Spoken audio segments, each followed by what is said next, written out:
বাংলাদেশ থেকে আপনি যদি বাইরের দেশে যাওয়ার চিন্তা ভাবনা করেন তাহলে আপনি কিভাবে ট্রাভেল ডেস্টিনেশন সিলেক্ট করা উচিত, কিভাবে আপনার ট্রাভেল প্ল্যান রেডি করা উচিত, আজকের ভিডিওতে এটা নিয়ে ডিসকাশন করব। সো চলেন আমি আজকে আপনাদের সাথে একটা খুব ইন্টারেস্টিং বিষয় নিয়ে ডিসকাশন করি, যেখানে আমি আপনাদের পয়েন্ট টু পয়েন্ট এবং ব্রেকডাউন হিসাবে দিব কীভাবে আপনি বাংলাদেশ থেকে বেস্ট ওয়েতে আপনি প্রাইমারি সেকেন্ডারি কান্ট্রিগুলোকে আপনি সিলেকশন করতে পারেন। সো এখন বাংলাদেশ থেকে আপনি যদি যান, ডেফিনেটলি আপনি সবার আগে ইউএসএ রাখবেন, সেকেন্ড কানাডা রাখবেন, তারপর অস্ট্রেলিয়া রাখবেন। সো এটা সবাই করে, বাংলাদেশের সবাই। বাট দ্য থিং ইজ, এরপরে যদি আপনার সামহাও এই তিনটা কান্ট্রিতে ভিসা হলো না, তখন আপনি কী করবেন? সো এটার জন্য আপনাকে সবথেকে বেস্ট যে সলিউশনটা হচ্ছে আপনার সেকেন্ডারি কান্ট্রি রাখতে হবে। সো সেকেন্ডারি কান্ট্রি হিসেবে মালয়েশিয়াকে রাখতে পারেন, সিঙ্গাপুরকে রাখতে পারেন, কারণ এখন বর্তমানে আপনার ওই কান্ট্রিগুলোতে সরাসরি যাওয়া যাবে কি না সেটা নিয়ে সবার মধ্যে একটা সংশয় আছে। সো আপনি ক্যানাডাতে যাইতে চাইলে আপনি মালয়েশিয়াতে আগে যান, 1-1.5 বছর স্টে করেন, দেন ক্যানাডার ভিসার জন্য অ্যাপ্লাই করেন, ইজিলি হওয়ার চান্সেস অনেক বেশি। কারণ সরাসরি এখন ক্যানাডাতে ভিসা হওয়ার চান্সেসটা একটু হলেও কম।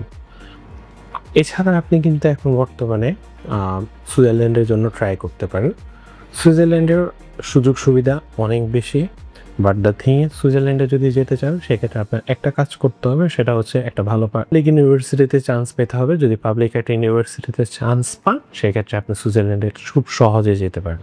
কীরকম আমি আপনাদেরকে বলি, সুইজারল্যান্ডের একটা পাবলিক ইউনিভার্সিটিতে আপনি খুঁজেন, গুগলে সার্চ করেন কী কী পাবলিক ইউনিভার্সিটিতে আছে, সবগুলা থেকে ট্রাই করেন একটা করে অফার লেটার নেওয়া। সো অফার লেটারের বেস করে যদি আপনি অফার লেটার পেয়ে যান তাহলে তাদের কপাল অনেক ভালো। So based on the offer letter আপনি হচ্ছে যে সুইজারল্যান্ডের যে কোনো একটা ভিএফএস এর সাথে কন্ট্যাক্ট করেন, দেন হচ্ছে সুইজারল্যান্ডের আপনি যাওয়ার জন্য যে সমস্ত ডকুমেন্ট এবং যে ধরনের আপনার রিকোয়ারমেন্টগুলো আছে, ব্যাঙ্ক স্টেটমেন্ট থেকে শুরু করে সব কিছু, সেটাকে ফুলফিল করার ট্রাই করে তারপর হচ্ছে সহজে সুইজারল্যান্ড চলে যাওয়ার চেষ্টা করেন। কারণ বর্তমানে বাংলাদেশে জনসংখ্যা প্রায় 18 কোটির মতো। সো 18 কোটি জনসংখ্যা হয়তো সবাই যদি চেষ্টা করে সবাই তো আর যেতে পারবে না, বাট দ্য থিং ইজ আপনাকে মাল্টিপল কিছু স্ট্র্যাটেজি নিতে হবে, মাল্টিপল কিছু প্ল্যান করতে হবে যে কীভাবে আপনি অনেক জনসংখ্যার মধ্যে আপনি খুব সহজে আপনি আপনার একজন পার্সনকে আপনি দেশের বাইরে নিয়ে যেতে পারেন। সেক্ষেত্রে সুইজারল্যান্ড আপনি চুজ করতে পারেন। বাট দ্য থিং ইজ, ধরেন আপনার সুইজারল্যান্ড হলো না, সেক্ষেত্রে আপনি কী করবেন?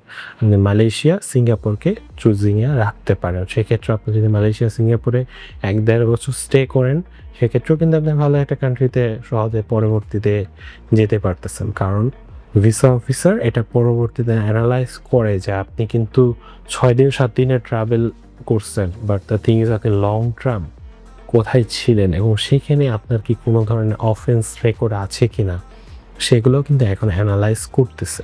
সো ওই অনুযায়ী কিন্তু একটা ভিসা আপনাকে প্রোভাইড করে। কারণ মালয়েশিয়াতে যেয়ে যদি আপনি ধরেন 1-1.5 বছরের মধ্যে ক্লাস করলেন না বা হচ্ছে কোনো একটা আপনার দ্বারা ক্রিমিনাল অ্যাক্টিভিটি ঘটলো, সেক্ষেত্রে কিন্তু আপনাকে ফার্স্ট ওয়ার্ল্ড কোনো কান্ট্রি ভিসা দিবে না, সেইগুলোও কিন্তু সেখানে অ্যানালাইজ হবে। সো সেই অনুযায়ী কিন্তু আপনাকে ভিসা প্রোভাইড করবে। সো সেগুলো আপনাকে খেয়াল রাখতে হবে যে আপনার এন্ড থেকে যেন সম্পূর্ণ ট্রান্সপারেন্ট এবং আপনার এর থেকে যেন সবগুলো বিষয় ক্লিয়ার থাকে। সেই অনুযায়ী আপনি প্ল্যান করেন, স্ট্র্যাটেজি সাজান, তারপর হচ্ছে ভালো একটা কান্ট্রিতে মুভ অন করার ট্রাই করেন। ঠিক আছে, আজকের ভিডিও এই পর্যন্ত। আল্লাহ।